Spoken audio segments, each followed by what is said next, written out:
Hello everyone, DRDO से बहुत ही अच्छी वैकेंसी आ रही है। हाँ, नॉन टीचिंग की वैकेंसी है। जो लोग भी अगर टीचिंग वैकेंसी का वेट कर रहे हैं तो मैं बता दूं कि ये नॉन टीचिंग की वैकेंसी है। आप लोग चाहे तो इसमें अप्लाई कर सकते हैं।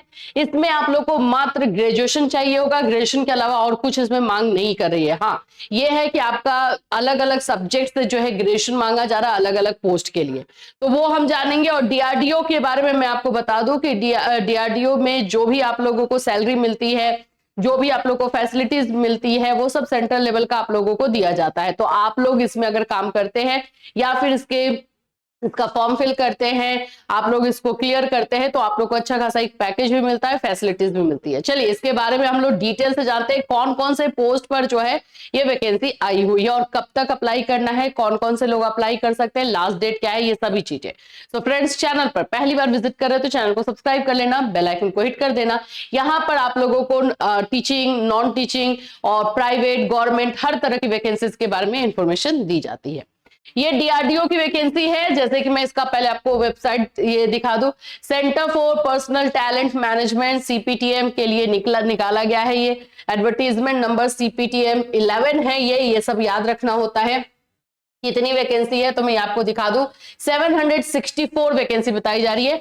Online application I invited the recruitment against 561 for the post of senior technical and assistant. B के लिए 203 है, तो दोनों अगर आप मिला देते हो तो 764 आप लोगों की वैकेंसी हो जाती है।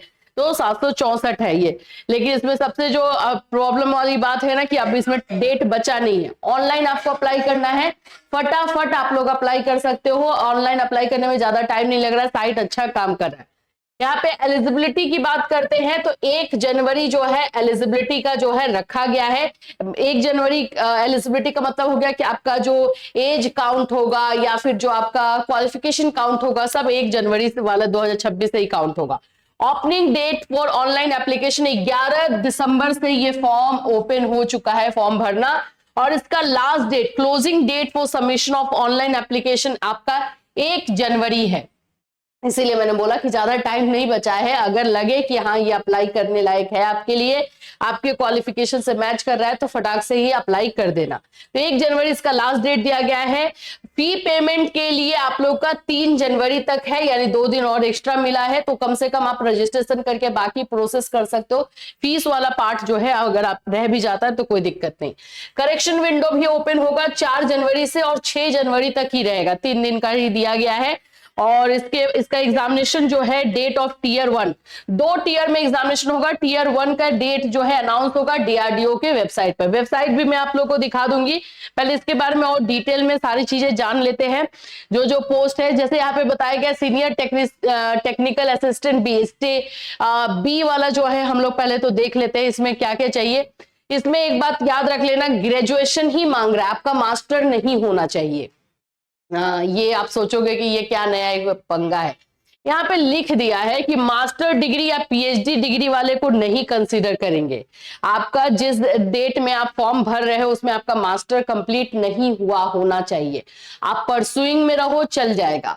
आप मानो कि मास्टर कर रहे हो, अभी कंप्लीट नहीं हुआ है, 1 साल बाद कंप्लीट होगा तो कोई दिक्कत नहीं, लेकिन पहले से मास्टर जिनका कंप्लीट है वो फॉर्म नहीं भर पाएंगे। देखो, please note that the candidate possessing higher qualification like Master of Science, Doctor of Philosophy, Bachelor of Technology, Bachelor of Engineering, ये सब जो है any discipline, any subject or discipline as a crucial date of eligibility shall not be considered for recruitment।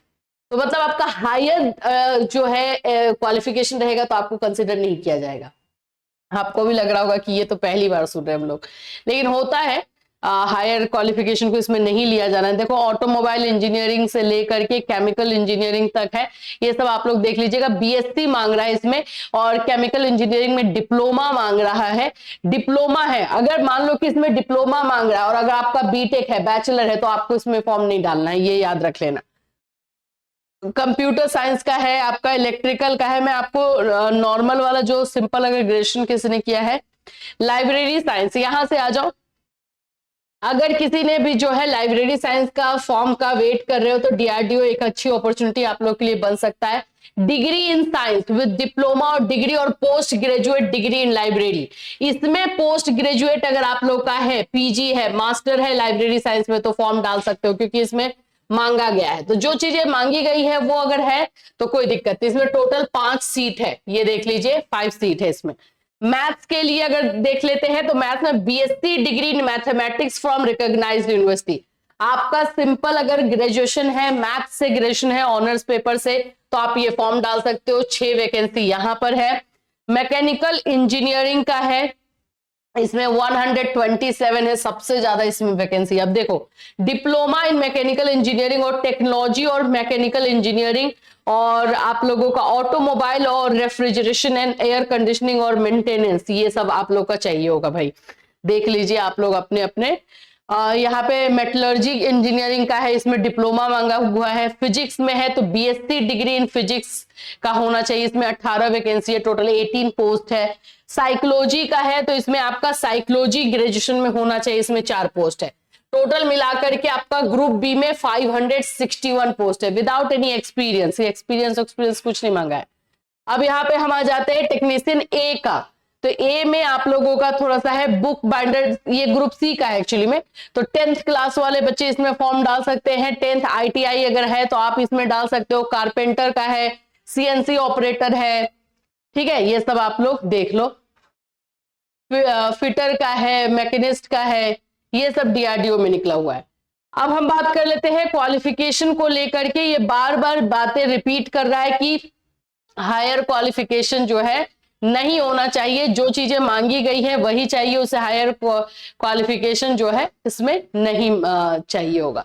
Eligibility का आप लोगों का मैंने बता ही दिया। एज लिमिट में आ जाते हैं, एज कितना मांग रहा है तो 18 से 28 साल, यानी कि मिनिमम जो है आप लोगों का 18 साल होना चाहिए, ठीक है, और मैक्सिमम जो है 28 ईयर्स होना चाहिए। अब इसके अलावा रिलैक्सेशन है, जो अगर किसी कैटेगरी से बिलोंग करता है तो उसका रिलैक्सेशन है। जैसे कि ओबीसी कैटेगरी से हो तो 3 साल का रिलैक्सेशन, आप लोग जो है 31 ले लो। एससी एसटी के लिए 5 इयर्स का रिलैक्सेशन है। PWD U R general category के 10 इयर्स का है। तो इस तरह से आप लोग को रिलैक्सेशन का देख लेना है, ठीक है।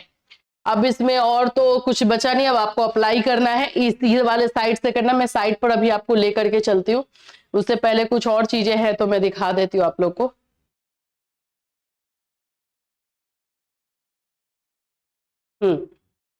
फीस देख लेते हैं। फीस आप लोग का नॉन रिफंडेबल है, यानी कि रिटर्न नहीं होगा। अगर हम इस बी सेक्शन का जो है फॉर्म डाल रहे हैं तो यहाँ पर आप लोग का जनरल कैटेगरी में आप लोगों का जो रहेगा वो 750 रहेगा। क्या रहेगा? 750। इसमें बोला जा रहा है general category OBC, EWS, MSP, women, SC ST, PWD, ex serviceman, सभी लोग। एक सर्विसमैन का, वुमेन का, अगर देखो sorry, general category OBC, EWS, MSP, इनका 750 लगने वाला है। और वुमेन कोई भी का ये की हो, कैटेगरी की हो, जनरल कैटेगरी की हो, ओबीसी हो या एससी एसटी हो, पीडब्ल्यूडी एक सर्विसमैन का जो है 500 लगने वाला है। तो ये फीस आप लोग का यहाँ पर लिखा हुआ है, ठीक है। चलिए अब इसमें हम ये 500 का ये इसका हो गया। एग्जामिनेशन सिटीज ये सारे रहेंगे आप लोगों को, इसी में से आपको सिलेक्ट करना है। हाउ टू अप्लाई है तो ऑनलाइन अप्लाई है। चलो ऑनलाइन अप्लाई पर चलते हैं। अब कैसे करना है साइट में दिखा देती हूँ। अगर आपको लगेगा कि हाँ डालना है तो फॉर्म डाल देना, और लगेगा कि नहीं नहीं डालना है तो फिर ठीक है, कोई बात नहीं, लेकिन इस तरह की वैकेंसीज पर नजर बनाए रखना। देखो यहाँ पर हम लोग आते हैं, साइट ये है, इसको निकालेंगे कैसे तो सिंपल है, मैं स्टार्टिंग से दिखा देती हूँ। लिखेंगे डीआरडीओ वैकेंसी 2025, ठीक है, सिंपल मैंने लिखा है। इसमें जो आपका सबसे नंबर 1 आ जाएगा www.drdo.gov.in, इसी पर क्लिक करेंगे, यही इसका साइट है।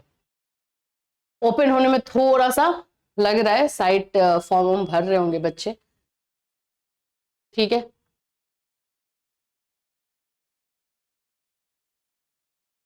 देखो जब इस तरह से आएगा तो उसके बाद से हम लोगों को जो है यहां पर आ जाना है।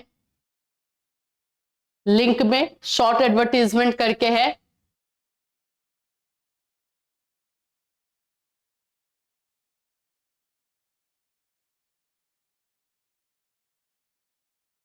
और यहां से आप लोगों को जो है लिंक भी मिल रहा है, तो उस लिंक पर आपको क्लिक कर लेना है। बस थोड़ा सा टाइम लगा रहा है ये ओपन होने में।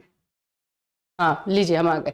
ये रहा आप लोग का वैकेंसीज वाले, हम ऑफरिंग में आओगे, ऑफरिंग में आप लोग का वैकेंसीज रहता है, तो ये वैकेंसीज का सेक्शन है। हम वैकेंसीज के सेक्शन में आ गए। वैकेंसीज के सेक्शन में आप लोग आ जाओगे, मैं आपको यहाँ पे नीचे में दिखा देती हूँ। इसका इसीलिए मैंने बोलता कि याद रखना, CPTM 11 है एडवर्टीजमेंट।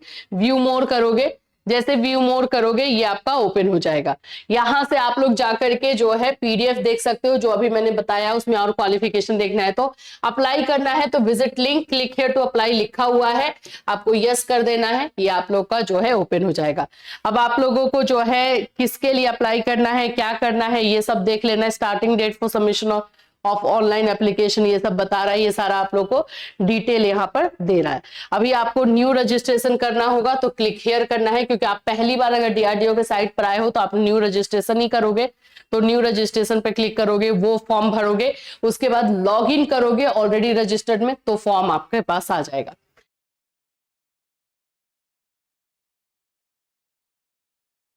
ठीक है, ये सब करते चलोगे और उसके बाद से यहाँ पे आपको अपना नाम डालना है, फुल नेम डालना है, कंफर्म करना है, जनरेट OTP आपका मेल ID फोन नंबर पे आएगा, कैप्चा डालना है, रीवेरीफाई करना है, हो जाएगा, फिर आपको लॉग इन करना है।